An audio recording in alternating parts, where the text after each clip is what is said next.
आप देख रहे हैं देश का विशाल नेटवर्क इंडिया टीवी लाइव, सच्चाई की सही आवाज। पूरा शास्त्रीनगर विस्तार में एक्सप्रेस कुरियर सर्विस चाले छे।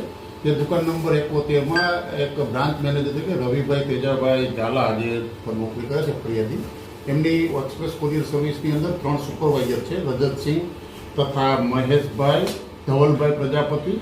आ बंने पासे आ जे बंद करी रजत सिंह ने बंद करवानुं काम अने चाबी पोतानी पासे होय, बीजो सेट जे छे ए धवल प्रजापति पासे होय छे। एम तो गई काले जे 20 तारीखना रोज आ धवलभाई प्रजापति सवाરના ભાગમાં જ્યારે દુકાનમાં આવેલા ત્યારે એમને જોવામાં આવેલું કે આ દુકાનનું શટર થોડુંક અર્ધ ખુલ્લું હાલતમાં છે, એટલે તાત્કાલિક એમના બ્રાન્ચ મેનેજરને જાણ કરેલી। બ્રાન્ચ મેનેજરની સ્થળ ઉપર આવ્યા તો એમના દ્વારા હકીકતમાં અંદર તપાસ કરતા એના ઓફિસની અંદર लागेला सीसीटीवी तपासता गई तारीख 20 फेब्रुआरी 2025। देश और प्रदेश की खबरों के लिए अभी सब्सक्राइब कीजिए इंडिया टीवी लाइव, साथ ही बेल आइकन को दबाना बिल्कुल ना भूलें, जिससे सबसे पहले खबर आप तक पहुंच सके।